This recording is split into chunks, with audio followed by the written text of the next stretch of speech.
Hello guys, ఎలా ఉన్నారు? Welcome to digital Rama YouTube channel. ఈ రోజు మనం మనీ ఎంగ్రేవ్డ్ టెక్స్చర్ ఎఫెక్ట్ అయితే ఫోటోషాప్ లో నేర్చుకుందాం. న్యూ డాక్యుమెంట్స్ తీసుకుని 10x10 పిక్సెల్స్ లో సైజులో మనం తీసుకుంటున్నాం.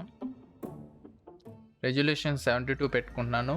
కలర్ మోడ్ అయితే గ్రే స్కేల్ అయితే పెట్టుకుంటున్నాను. ఇది ఇంత చిన్నగా వస్తుంది. ఈ విధంగా డాక్యుమెంట్ క్రియేట్ చేసుకున్న తర్వాత మార్కీ టూల్ తీసుకొని ఆఫ్ ఆఫ్ ది డాక్యుమెంట్ని సెలెక్ట్ చేసుకొని go to image, adjustments, invert. ఇక్కడ కనిపిస్తుందా? ఇన్వర్ట్. దీని షార్ట్ కట్ వచ్చేసి Ctrl+I. ఈ విధంగా ఫిలప్ చేసుకుంటున్నాను బ్లాక్తో. దెన్ దీన్ని డీసెలెక్ట్ చేసుకొని go to filter, blur, box blur. Radius అయితే 4 పిక్సెల్స్ అయితే ఇచ్చేసాను. ఈ విధంగా కన్వర్ట్ అవుతుంది తర్వాత గ్రే స్కేల్ అనేది. Ctrl+A షార్ట్ కట్ వచ్చేసి ఆల్ సెలెక్ట్ చేసుకొని ఎడిట్లోకి వెళ్ళి డిఫైన్ ప్యాటర్న్ అని చెప్పేసి ఒకటి క్రియేట్ చేసుకుంటున్నాను. డీసెలెక్ట్ చేసుకొని మరొక న్యూ డాక్యుమెంట్ తీసుకుని 6000x6000 అని డాక్యుమెంట్ తీసుకున్నా. దీన్ని grey scale, same grey scale మోడ్లోనే ఇది క్రియేట్ చేయాలన్నమాట. దెన్ ఈ విధంగా వస్తుంది. Then go to edit, fill. దీని షార్ట్ కట్ వచ్చేసి Shift F5. ప్యాటర్న్ అయితే వస్తుంది. ఇక్కడ ఈ విధంగా foreground, background, colour and pattern అనేది వస్తుంది. నేను ప్యాటర్న్ సెలెక్ట్ చేసుకుంటున్నా. మనం క్రియేట్ చేసాం కదా, ఆ ప్యాటర్న్ అయితే నేను తీసుకుంటున్నాను. ఈ విధంగా అయితే టెక్స్చర్ అప్లై అవుతుంది. Then go to filter, distort, wave. ఇక్కడున్న సెట్టింగ్స్ నేను చేంజ్ చేస్తాను. ఈ విధంగా సేమ్ మీరు కూడా అలా అప్లై చేయండి. చూసారా, ఇక్కడ టైప్ అయితే సైన్ పెట్టాను. దెన్ నెంబర్ ఆఫ్ జనరేటర్స్ ఏమో 1 అండ్ వేవ్ లెంత్ వచ్చేసి 149 to 150 అండ్ యాంప్లిట్యూడ్ వచ్చేసి 49 to 50. దెన్ స్కేల్ వచ్చేసి 49 to 50. ఈ విధంగా మనం వాల్యూస్ అయితే ఎంటర్ చేసాం. దెన్ సెలెక్ట్లోకి వెళ్ళి సెలెక్ట్ ఆల్, అంటే దీని షార్ట్ కట్ వచ్చేసి Ctrl+A అనమాట. ఈ విధంగా సెలెక్ట్ చేసుకున్న తర్వాత చూసారా, నేను న్యూ సాలిడ్ లేయర్ అనేది తీసుకుంటున్నా. దీన్ని సెలెక్ట్ చేసుకొని నేను 50% ఒపెసిటీ అయితే క్రియేట్ చేసుకుంటున్నాను. ఇంతకుముందు మనం క్రియేట్ చేసుకున్నాం కదా, దీన్ని కాపీ చేసుకోవాలి. కాపీ చేసుకున్న తర్వాత ఈ సాలిడ్ లేయర్ మీద ఆల్ క్లిక్ చేసి మనం ఇక్కడ పేస్ట్ చేయాలి. లేయర్ ఒపెసిటీ అయితే 90 degrees పెట్టుకుంటున్నాను నేను. మర్జ్ డౌన్ అనమాట. ఈ విధంగా చేసుకున్న తర్వాత ఫిల్టర్లోకి వెళ్ళి డిస్టార్ట్, ఈసారి రిపిల్ అప్లై చేస్తున్నా. చూసారా, ఇక్కడ టెక్స్చర్ దీన్ని నేను 15%కి అమౌంట్ అయితే తగ్గిస్తున్నాను. ఈ విధంగా క్రియేట్ చేసిన తర్వాత ముందుగానే నేను ఒక ఇమేజ్ తీసుకున్నాను. నేను దీన్ని తీసుకెళ్ళి ఇక్కడ పేస్ట్ చేస్తున్నాను అనమాట.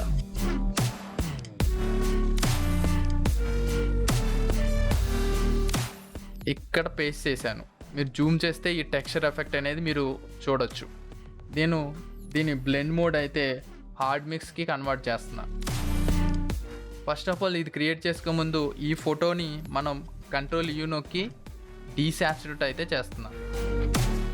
ఈ కిందున్న ఇమేజ్కి అయితే ఆయిల్ పెయింట్ ఎఫెక్ట్ అయితే అప్లై చేస్తున్నా. ఈ అడ్జస్ట్మెంట్ మీరు చూసుకోండి, జూమ్ చేసి చూసుకొని ఎంతవరకు అప్లై చేసాలో ఆ విధంగా. నేను మొత్తం ఫుల్ రైట్ సైడ్కి అయితే ఆయిల్ పెయింట్ ఎఫెక్ట్ అయితే ఇచ్చేస్తున్నా. నేను అడ్జస్ట్మెంట్లోకి వెళ్ళి షాడో అండ్ హైలైట్స్కి అప్లై చేస్తున్నాను. చూసారా, ఆల్రెడీ ఒక టెక్స్చర్ అయితే క్రియేట్ అయిపోయింది. అమౌంట్ మీరు విజిబిలిటీ ఎలా ఉందో దాన్ని బట్టి ఫస్ట్ ఆఫ్ ఆల్ అయితే ఇది చేసే ముందు డూప్లికేట్ అయితే తీసుకోండి. చేసిన తర్వాత అప్పుడు ఈ అడ్జస్ట్మెంట్, షాడో, హైలైట్స్ అనేది అప్లై చేయండి. అమౌంట్ డీటెయిలింగ్ ఎలా వస్తుంది దాన్ని బట్టి మీరు సెలెక్ట్ చేసుకోండి. చూసారా, ఆల్రెడీ ఒక ఎఫెక్ట్ అయితే క్రియేట్ అయింది. ఎక్కడైతే డీటెయిల్స్ మిస్ అయ్యాయో అక్కడ నేను జస్ట్ బ్రష్ టూల్ తీసుకుని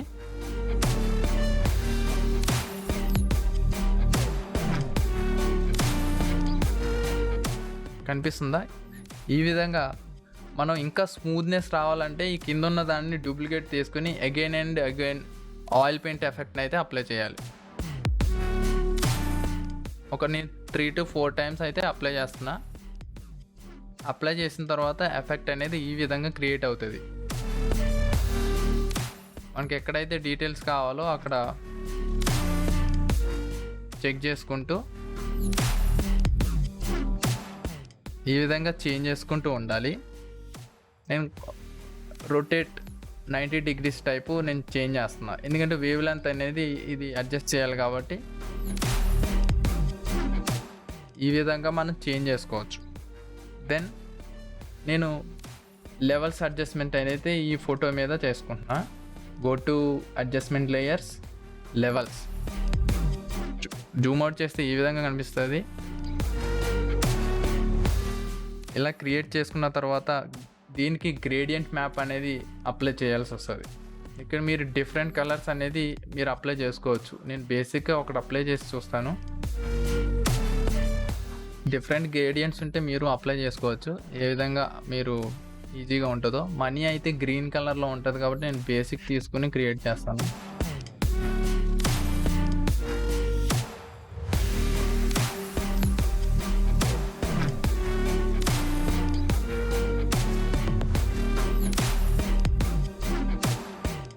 ఈ విధంగా మనీ ఎంగ్రేవ్ టెక్స్చర్ని అయితే మనం ఈజీగా క్రియేట్ చేసుకోవచ్చు.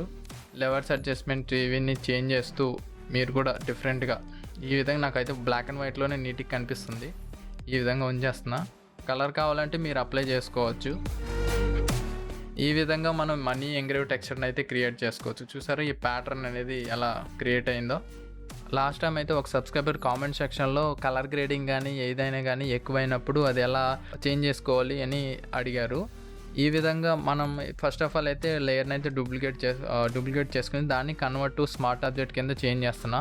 చేంజ్ చేసిన తర్వాత నేను కెమెరా రా ఫిల్టర్లో అయితే వెళ్తున్నా. ఇక్కడ colour grading, sharpening, noise reduction ఏదైనా అప్లై చేస్తే నేను చేంజ్ చేస్తున్నాను. దెన్ టెంపరేచర్ కానీ ఎక్స్పోజర్ కానీ ఇది క్రియేట్ చేసుకున్న తర్వాత నేను ఈ విధంగా క్రియేట్ చేసుకున్న తర్వాత ఇక్కడ ఏంటంటే smart filters convert to smart object create చేసినప్పుడు కింద ఫిల్టర్స్ కానీ ఏదైనా లెవెల్స్ కానీ అడ్జస్ట్మెంట్, కలర్ గ్రేడింగ్, కర్వ్స్ కానీ ఏదైనా అప్లై చేసినప్పుడు కింద ఫిల్టర్ అయితే వస్తుంది, ఒకటి స్మార్ట్ ఫిల్టర్ అని చెప్పేసి దీనికి అప్లై అవుతుంది. దీన్ని మీరు బ్రష్ టూల్ తీసుకుని ఎక్కడైతే ఎక్కువైందో అదంతా మీరు ఇలా డిజాల్వ్ అయితే చేసుకోవచ్చు అన్నమాట. చూసారా ఇలా అయితే ఎరేజ్ చేసేసుకోవచ్చు. బ్రష్ టూల్ తీసుకొని ఫోర్గ్రౌండ్ అనేది బ్లాక్ ఉండాలి, మళ్ళీ ఫోర్గ్రౌండ్ అనేది వైట్ ఉంటే మళ్ళీ యాజ్ ఇట్ ఈజ్గా వచ్చేస్తుంది అనమాట. ఈ విధంగా సెలెక్ట్ చేసుకొని మనం ఎన్నిసార్లు అయినా డూప్లికేట్ చేసుకొని ఎన్నిసార్లు అయినా మనం కరెక్ట్ చేసుకోవడానికి వీలుగా ఉంటుంది. ఫోటోషాప్లో అదొకటి అడ్వాంటేజ్ అనమాట. చూసారా ఈ విధంగా లెవెల్స్ కానీ ఏదైనా నేను డార్క్ చేసిన నాకు ఇలా డార్క్ అయింది. ఇక్కడ లేయర్ మాస్క్ అనేది ఆటోమేటిక్గా అప్లై అయిపోతుంది ఫోటోషాప్లో. ఈ విధంగా ఉన్నప్పుడు మనం బ్రష్ టూల్ తీసుకొని ఇలా ఎరేజ్ చేసేసుకోవచ్చు. ఈ విధంగా మనం లేయర్ మాస్క్ యూజబిలిటీ ఎక్కువగా ఉంటుంది అన్నమాట ఫోటోషాప్లో. ఏదైనా పోస్టర్ కానీ ఏదైనా అన్వాంటెడ్గా మనం కట్ అయిపోయినా లేకపోతే ఏదైనా చేసేటప్పుడు రాంగ్గా అయిపోయినా ఈ లేయర్ మాస్క్ అనేది చాలా యూజ్ఫుల్గా ఉంటాయి. ఈ విధంగా ఎరేజ్ చేసేసుకుని మనం ఒరిజినల్ కాపీని అయితే అలానే ఉంచుకోవాలి. డూప్లికేట్ తీసుకుని దానికి అప్లై చేసుకోవాలన్నమాట సేఫ్ సైడ్కి. ఈ విధంగా మనం ఇమేజ్ని అయితే డిస్ట్రాక్ట్ కాకుండా ఈజీగా అడ్జస్ట్ చేసుకోవచ్చు. కలర్ కానీ ఎడిటింగ్ కానీ ఏదైనా కంపోజిటింగ్ చేసినప్పుడు ఇది యూజ్ అవుతుంది.